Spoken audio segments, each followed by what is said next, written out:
മഹബത്തിൻ്റെ അധികാരം അല്ലാഹു നമുക്ക് കൊടുക്കുമാറാണ്. ബഹുമാനരായ തങ്ങൾ ഉസ്താദിൻ്റെ നല്ലൊരു നസീഹത്ത് സാധാരണ അവർ ചെയ്യുന്നതല്ല, നല്ലൊരു വാഴത് കൂടിയാണ്. കുറേ വർഷമായി എനിക്ക് പരിചയമുള്ള ആളാണ് തങ്ങൾ ഉസ്താദ്. ബഹുമാനപ്പെട്ട ഹസ്രത്ത് അവറുകൾ ആമുഖ പ്രഭാഷണത്തിൽ നല്ലൊരു നസീഹത്ത് നമുക്ക് നൽകി. തങ്ങൾ ഉസ്താദിൻ്റെ പ്രഭാഷണങ്ങളിലൂടെ നടക്കാറുണ്ട്, ദുആയും നടക്കാറുണ്ട്. അതിൻ്റെ ഇടയിൽ ഒരു ചെറിയ പ്രഭാഷണം ദീർഘിപ്പിക്കാതെ പ്രയാസപ്പെടുത്താതെ അല്പം ചിലത് ഓർമ്മപ്പെടുത്തിക്കൊണ്ട് ഞാൻ ഈ പ്രസംഗം നിർത്തും.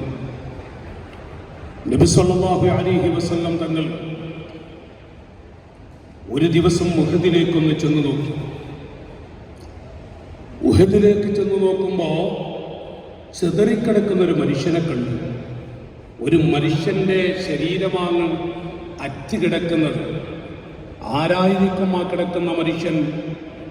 ഒന്നുകൂടെ അടുത്തു നോക്കുന്ന സമയത്ത് അവിടുത്തെ എളാപ്പ കൂടിയായ സയ്യിദുനാ ഹംസത്തുൽ കറാർ റളിയല്ലാഹു അൻഹു, ഹംസത്ത് എന്നവരുടെ കരളാണ് പിച്ചു ചിന്തിയ രംഗമായി കാണുന്നത്.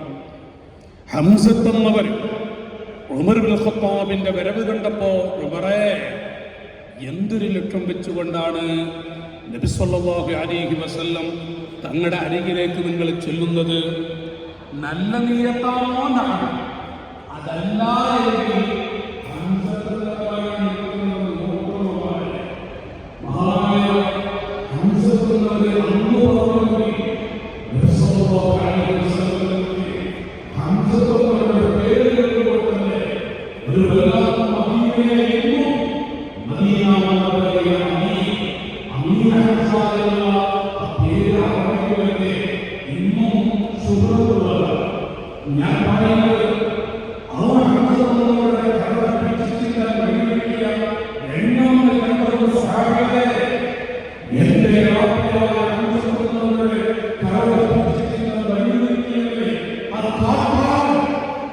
അവരെ എവിടെ വെച്ച് കണ്ടാലും നിങ്ങൾ പിടികൂടണം, അവരെ നിങ്ങൾ വിട്ടേക്കരുത്, ഒരാളെയും ആക്രമിക്കരുതെന്ന് പഠിപ്പിച്ച തിരുനബി സല്ലല്ലാഹു അലൈഹി വസല്ലം.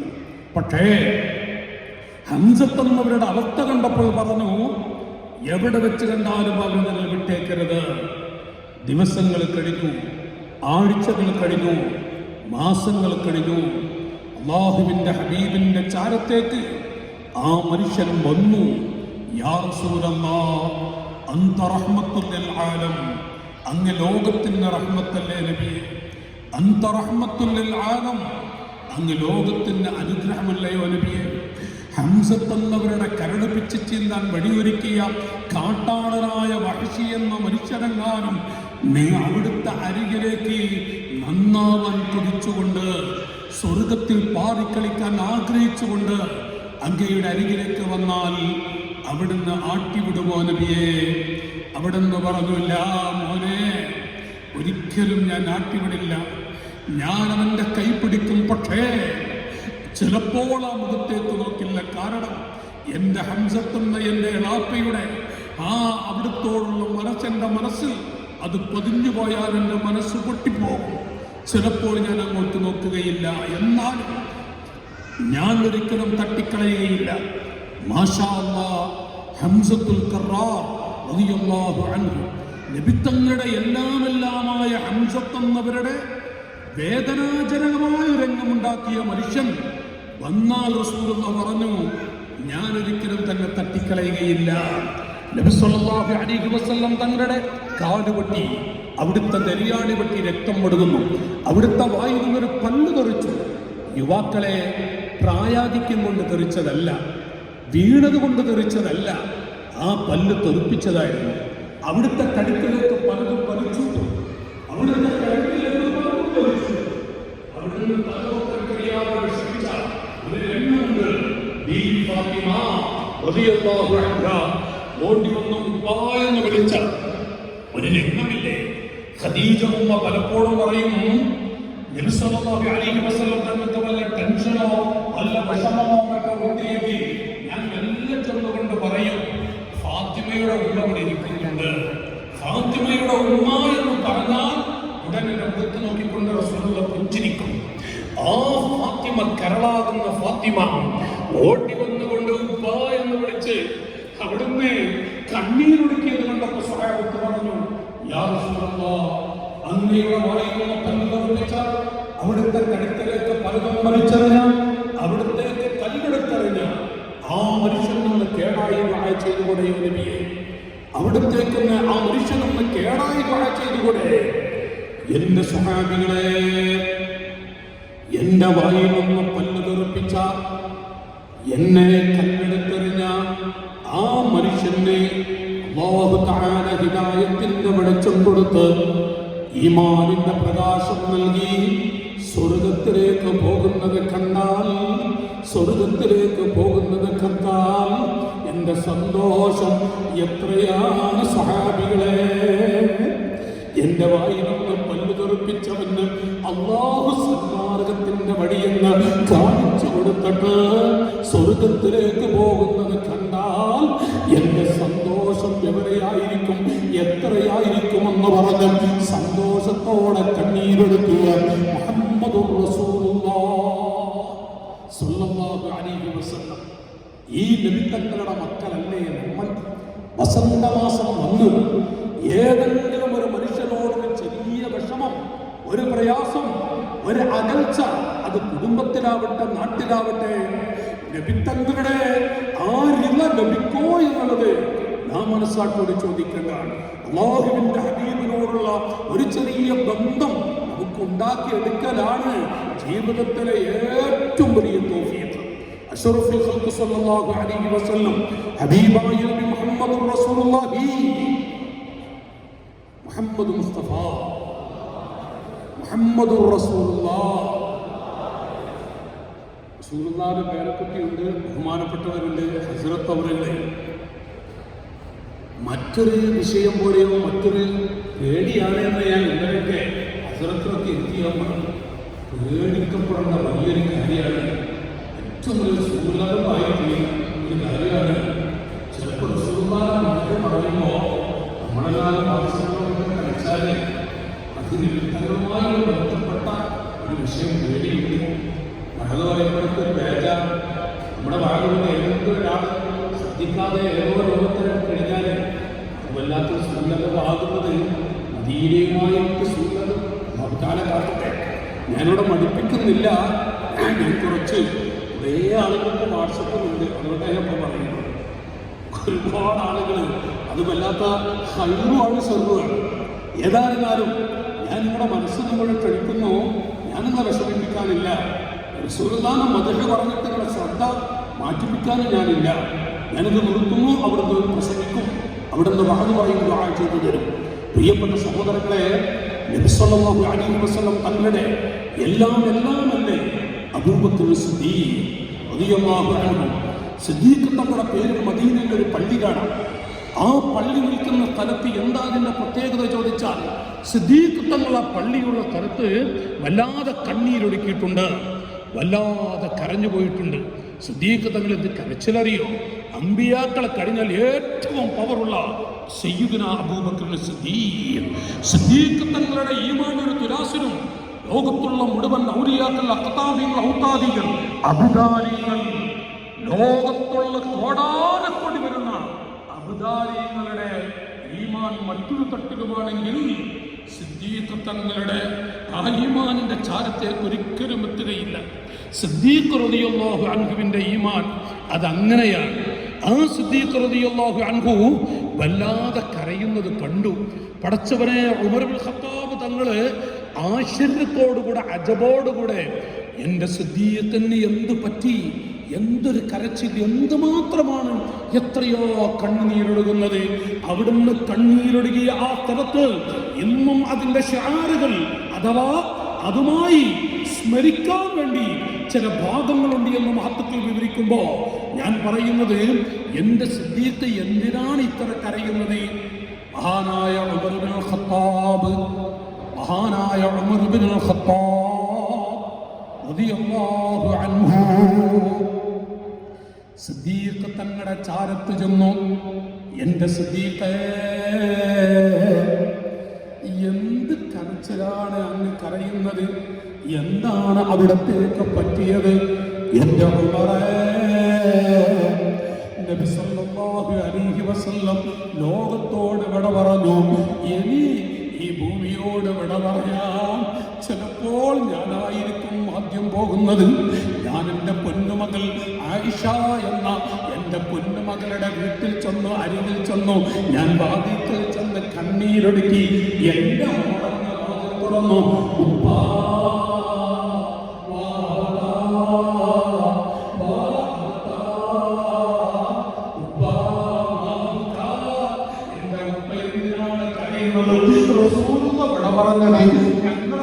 ഞങ്ങളെ സമാധാനിപ്പിക്കേണ്ടുന്ന ഉപ്പ തന്നെ കരഞ്ഞാലോ?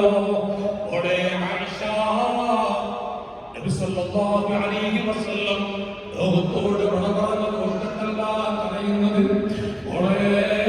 എന്റെ ആയുസ്സുകാലം മുഴുവൻ ഞാൻ നബിത്തങ്ങളുടെ കൂടെ ചെലവഴിച്ചത് എന്റെ മകളായ ആയിഷക്ക് അറിയുമല്ലോ.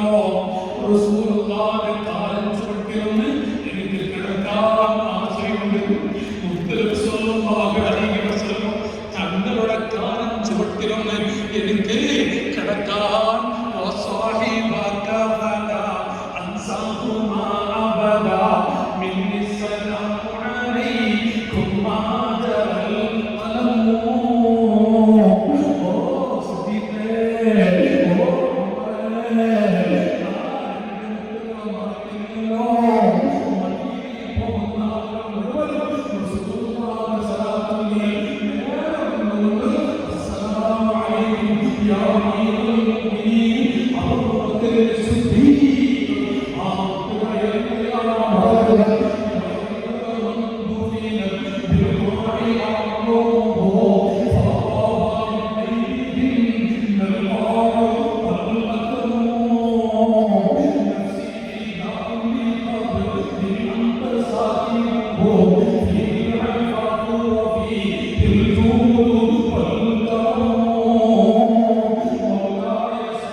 സമർപ്പിക്കും. അവിടുന്ന് കണ്ണീരെടുക്കുന്ന സിദ്ദീഖ് തങ്ങൾ അജബൻ അത്ഭുതത്തോടെ എഴുന്നേറ്റിരുന്നു. ഉമർ ഇബ്നു ഖത്താബ് തങ്ങളെ കൈപിടിച്ചു.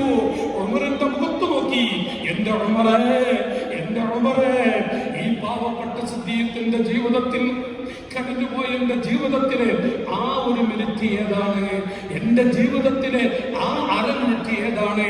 മഹാനായ ഉമർ റളിയല്ലാഹു അൻഹു സിദ്ദീഖ് തങ്ങളോട് പറഞ്ഞു, സിദ്ദീഖേ, എല്ലാവരും ഉമറുണ്ട്, അലിയാറുണ്ട്, ഉസ്മാൻ, എല്ലാ മഹാന്മാരും ഉണ്ടായിരിക്കെ അവിടുന്ന് മദീനയിലേക്ക് പോകുമ്പോ, സൗർമറയുടെ ചാരത്തേക്ക് പോകുമ്പോ കൂട്ടിന് കൊണ്ടുപോയത് സിദ്ദീഖേ നിങ്ങളെയല്ലേ?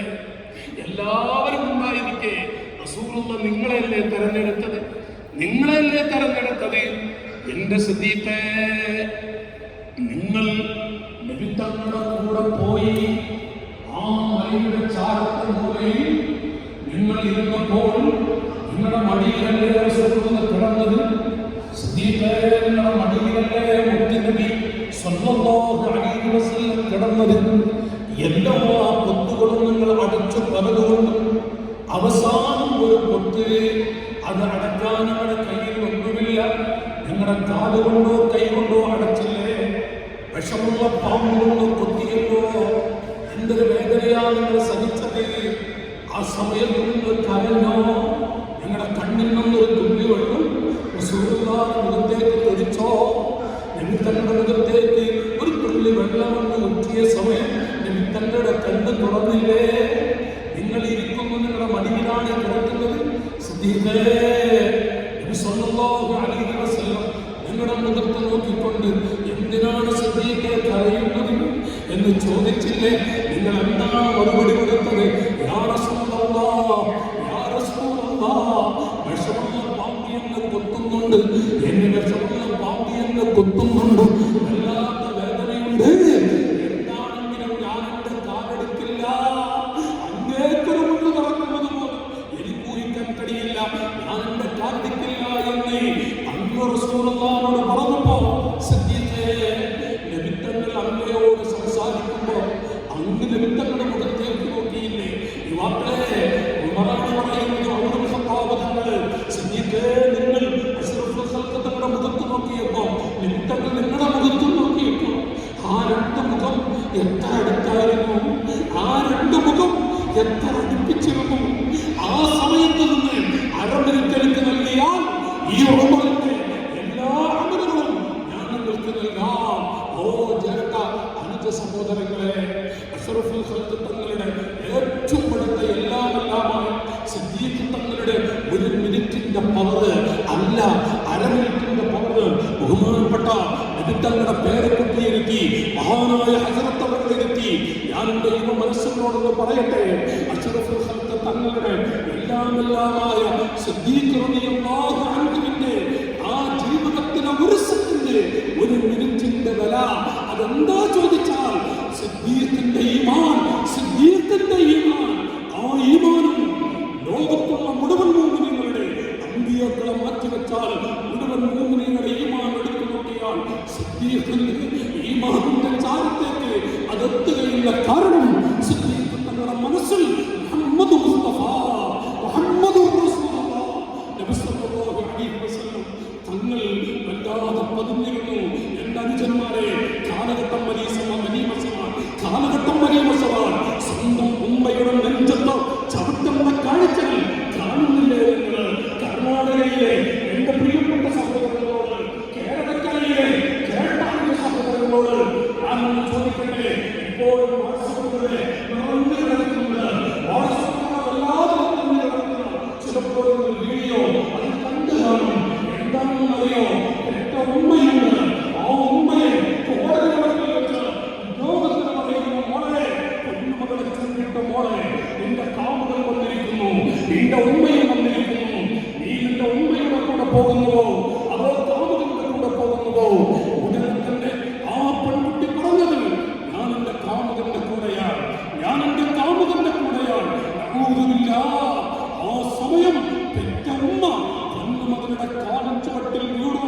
ആ രണ്ട് കാട് കൂട്ടിപ്പിടിച്ചു മക്കളെ ആ ഉമ്മയെ ചവിട്ടുന്നത് ഇവ മനസ്സിലെ നിങ്ങൾ കാണുന്നില്ലേ? നിങ്ങൾ കണ്ടുവോ? ആ ഉമ്മയുടെ തലയിലേക്ക് ചവിട്ടുന്നത് സ്വന്തം മകളാണ്.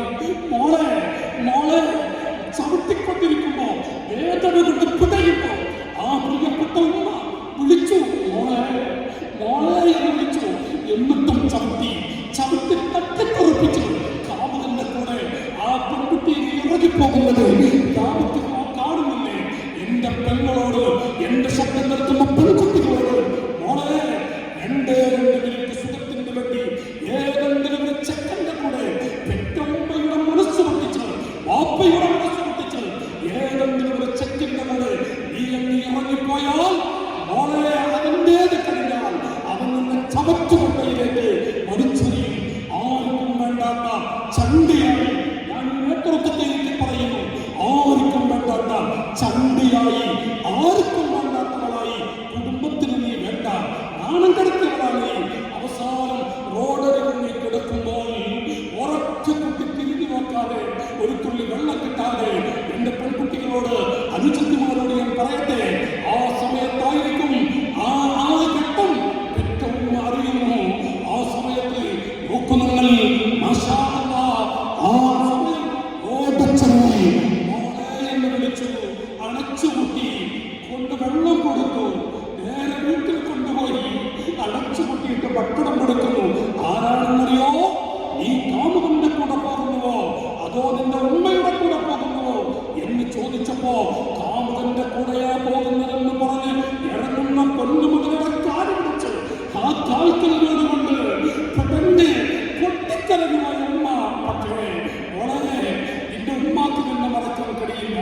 എന്റെ അനുജന്മാരെ ഞാൻ പറയട്ടെ, എത്ര പെൺകുട്ടികളാണ്, ഏത് രൂപത്തിലാണ് പെറ്റ ഉമ്മയുടെ നെഞ്ചത്ത് ചവിട്ടും മുഖത്തിൽ, വാപ്പയുടെ മുഖത്ത് വിരച്ചുള്ള മുഖത്തിൽ എത്ര പെൺകുട്ടികളാ അന്ന് ഇറങ്ങിപ്പോകുന്ന കാഴ്ചകൾ കാണുന്നില്ലേ?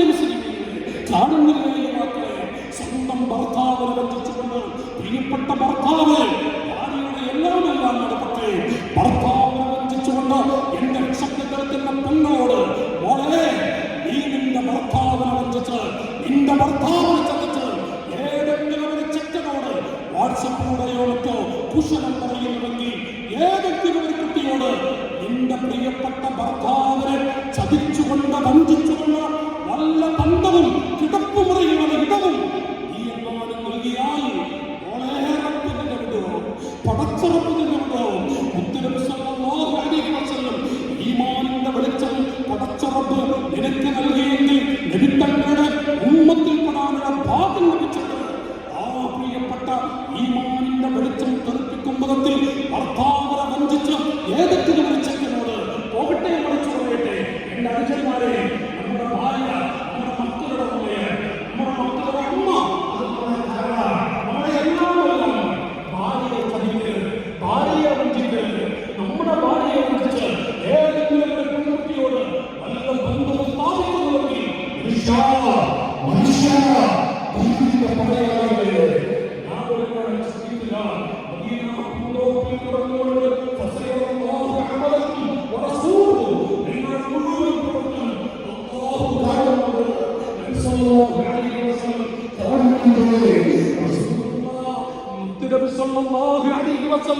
നമ്മുടെ ഓരോ ചലനവും അത് വാട്സപ്പിലൂടെ ഏതെങ്കിലും ഒരു പെൺകുട്ടിയോട് സംസാരിച്ച് ഉല്ലസിക്കുന്നുവെങ്കിൽ മദീന പൂന്തോപ്പിലെ കാരുണ്യത്തിന്റെ മുത്ത്, ആ മുത്തിന്റെ മനസ്സിലെ വേദന എത്രയായിരിക്കുമെന്ന് നാം ഇന്ന് വിലയിരുത്തുക. ഈ വസന്തമാസത്തിൽ ഇൻഷാ അല്ലാഹ് ഞാൻ എന്റെ ഹബീബായ നബിതങ്ങൾക്ക് പൊരുത്തമില്ലാത്ത, അഷ്റഫുൽ ഖൽഖിന് ഇഷ്ടമില്ലാത്ത ഒന്നിലേക്ക് ഞാൻ കാലെടുത്ത് വെക്കില്ല.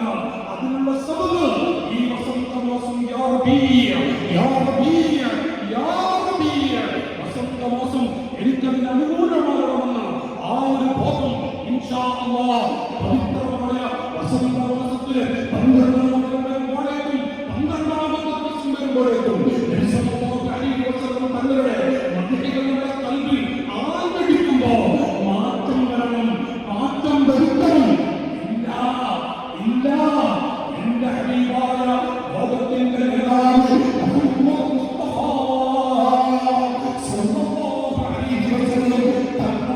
അവരുടെ